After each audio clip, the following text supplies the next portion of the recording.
Our guest today is Valerie June. The new album, The Moon and Stars, Prescriptions for Dreamers, is out on Fantasy. Thanks so much for joining us, and congratulations on this record. It's just great. It's just amazing. It's wonderful. Thank you. I'm so excited to be sharing it with the world finally. So I wanted to deconstruct the album title and just take it a bit at a time, if you don't mind. The Moon and the Stars. You actually recorded a good, healthy chunk of this under a full moon. Yes. It wasn't even planned, okay? Like, I'm not that organized. But apparently, something bigger than me is. And luckily for me, I was able to enjoy watching the moon on the ocean down in Miami for some of the sessions, in LA for some of the sessions, in Tennessee. I mean, it was a full moon made record. And the stars came in, of course. They don't go alone, they go together, but they really came in at the very end during our last session in LA. We finished at about 1 o'clock in the morning, and I walked outside and looked up at the sky, and I saw three shooting stars. They just went across the sky so fast, and I was like, okay, it's not just the moon, it's the moon and stars. All right. I think the most interesting word, in a way, is the word prescriptions. Yes, and it is an interesting work, but it makes perfect sense now, looking at it in the way of what is art? Art and being here on earth, when you take the word earth and you rearrange it, you get the word heart. And art to me brings heart, it brings soul, it brings depth and strength. And art has been a prescription for me in my life. When I look at poems or quotes or visual arts, photography, dance, it's healed me. And so songs like A Change Is Gonna Come or Respect by Aretha, they've given me strength. So they've been my prescriptions. And so this is my version of prescriptions for my listeners. And I just wanted to share that with people to give them some hope and uplifting, especially after what we've been through in the last year. It's been so heavy. So my favorite word in the title is dreamers. And you referred to this as a concept album for dreamers.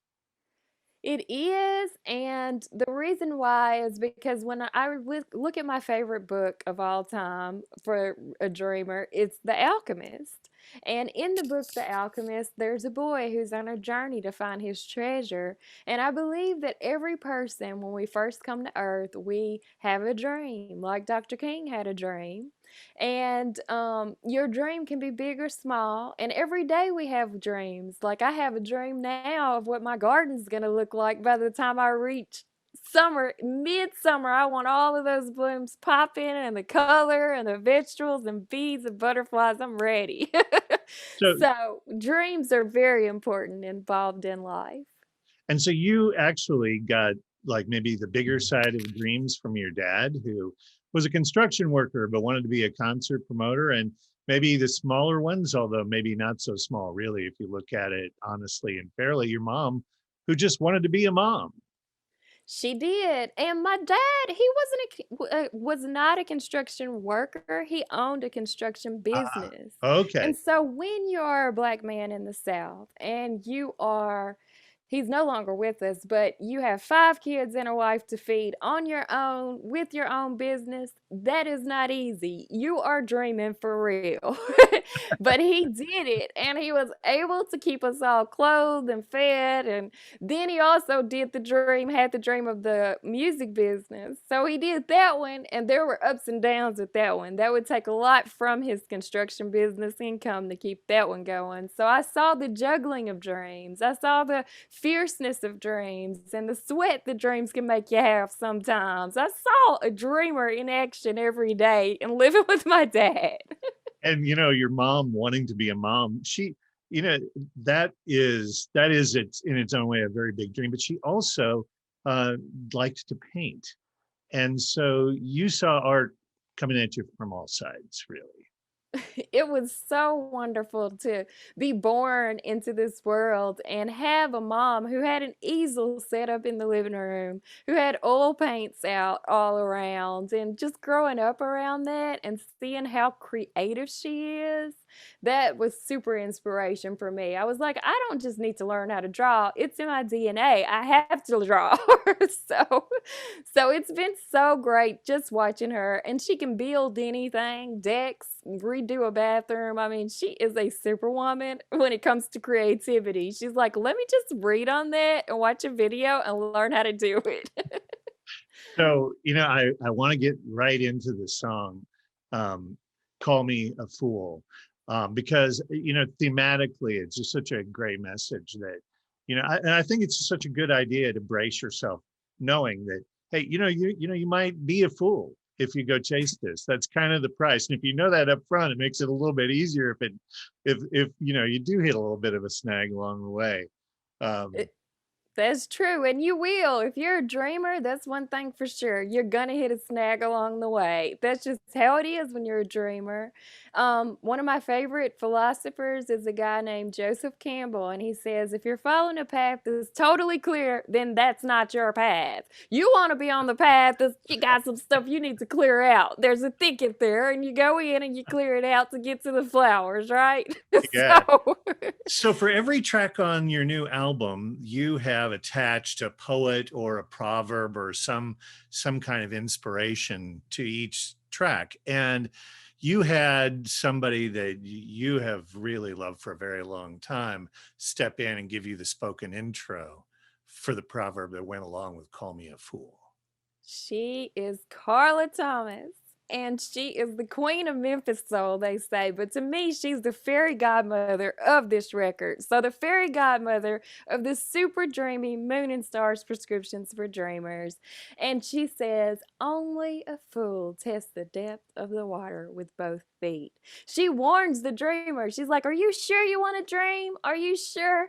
And she holds their hand, and then they say, absolutely, I'm sure. Let me go. And they jump in with both feet and don't look back. And by the end of the song, Carla's singing,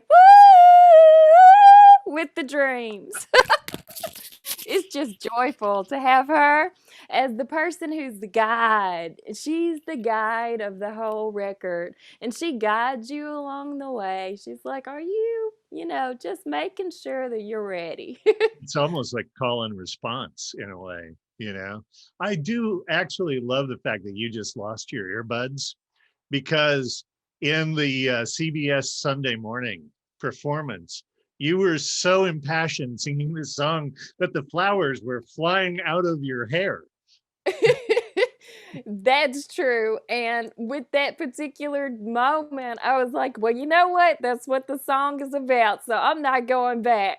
We keep it all, because that is what it looks like when you jump in with both feet to a dream or follow your heart, you follow your love and your soul. It looks like the flowers might go flying. Our guest today on the bridge is Valerie June. The new album, The Moon and Stars Prescriptions for Dreamers, is out right now. You also have a book coming, Maps for the Modern World, Poems and Illustrations. That one is due April 6th, and it's under your full name, Valerie June Hockett. So tell us a little bit about this book. Well, each person, I believe you have the map for your life and for your world. And I think we all have gifts when we come to Earth that we want to share with each other. We all have a purpose. And so these are just further prescriptions or little seeds of light and positivity, even just sometimes seeing one line on a page. Like if you don't see your path before you, maybe it's time to fly. Make your path a little higher, soar a little higher. That's the name of the one that is called visualization. And so there's different little ones and different drawings. And I think the drawings are super light. They're just playful drawings. And so after all the heaviness, I was doing everything I could to put positivity and hope out for people. And that's what Maps for the Modern World is. You draw your own map with the way you read the poems and allow them to lift you up. So the poems, the songwriting, you are getting some really strong critical reviews. A lot of people, I've read more than one place, people referring to your work in terms of Van Morrison. Bob Dylan has cited you as a songwriter. And I know that, John Prine personally chose you to tour with him a few years back. And So that's some pretty heavy company for songwriting. That's got to be a little crazy, right? Um, it's just It's mind blowing. I have to take a deep breath every time I hear the name John Prine because I love his music and I also got to meet him and be with him and his family and his touring band for a long time in the years before he passed. And it just was every single time so magical to be with him. And to have Bob Dylan say that, I just almost lost it in the back of a taxi cab in New York when I read that. I was like, Bob Dylan! I love his writing and his music and the depth. And so to know that he was rooting for me and just listening to my music. What? A girl from Humboldt, Tennessee, this little old black girl, he's listening to my music. so you've been pretty prolific. You've got a backlog of about 150 songs. And I was reading that the songs that you have, some of them from this album, came from a lot of different ways. Like 15 years ago, some of them fairly recent, some of them written in the studio, like boarding a plane. You even claim to have written one in your sleep. That's why the bright stars glow. It came in my sleep and oh, it was a pretty voice. It was actually in my dream. My brother played me the song. He played this beautiful song on acoustic guitar and he sang it. And when I woke up, as I was waking, you know that phase between sleeping and waking?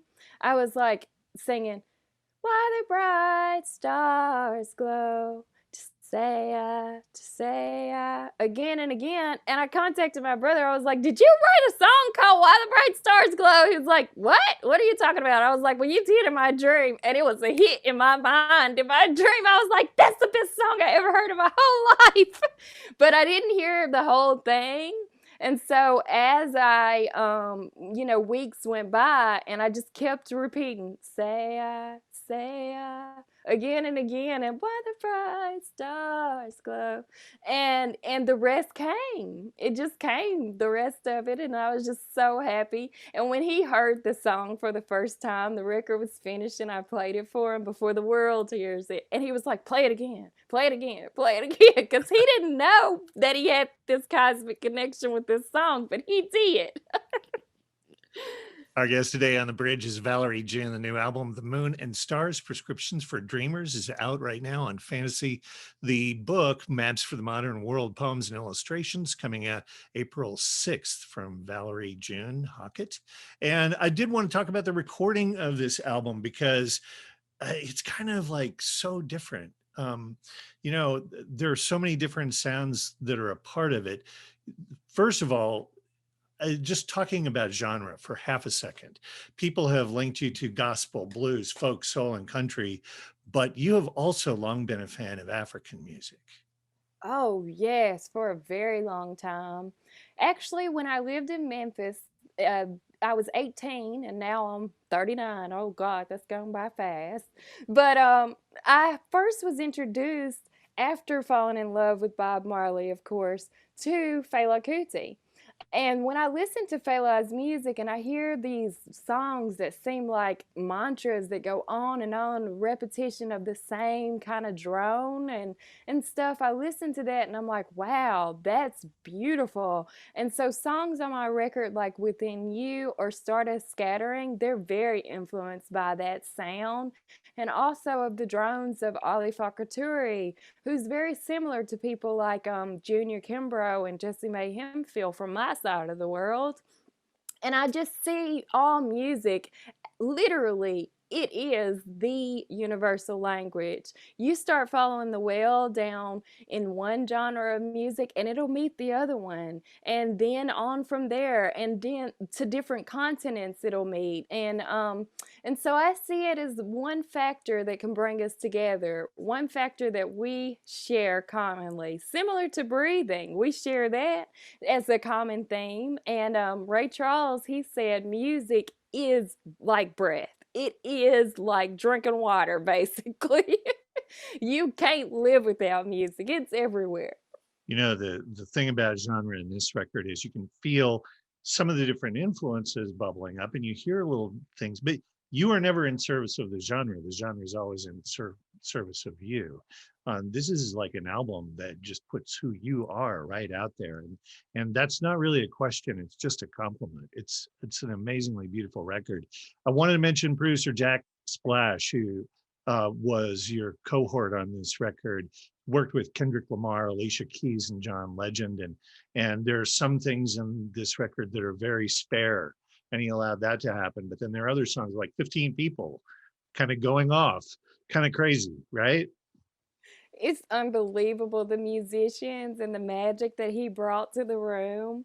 Songs like Colors, that was produced by Ben Rice, but in Brooklyn, and so that's just the basic band sound, and we built upon it. And you can hear the difference in the bigger songs that I did with Jack, which are like, whoa, they're like another galaxy. We went to a totally different world. And that would be songs like Call Me a Fool, or songs like Why the Bright Stars Glow. And the worlds that we were able to create, it's almost like an art installation where you go to a museum and you walk into this museum and you're like, whoa, what is this all around me? Beautiful art. And we wanted that with the sounds. We wanted a sonic installation, and that's what we were able to do. Well, and I've also heard that you created mandalas with flowers on the studio. So you've also done it in snow too, right? You have Oh yeah. Well, I saw the beautiful white snow this winter and I was like, wonder what rose petals, bright red rose petals would look like on that snow. And so I went out and I did a few mandalas with that, but I also did them in the studio. And in the tradition of making flower mandalas, you find that they represent impermanence, and the song Stay on the record is a song for impermanence, because you build this beautiful thing and then at the very end you either let the wind blow it away or you have to sweep it up. And so you learn in doing that everything we see, all that we experience, you know it's fleeting, but to appreciate the beauty of it as it passes. And so that's what I wanted to share with the musicians, was just this beauty of this limited moment we have together. I haven't seen many of those musicians since we had that picture perfect moment together. And so yeah, I put those mandalas all over the flower mandalas, and I also brought fresh flowers just to put in different places around the room. So that was very important to have. Well, we want to thank Valerie June, the new album, The Moon and Stars, Prescriptions for Dreamers. It's out on Fantasy. I could spend the rest of the day talking to you, but I know you've got a packed schedule. Valerie, thanks so much and congratulations on an amazing record. Thank you, John. I appreciate it. Thanks so much. Valerie June today on The Bridge.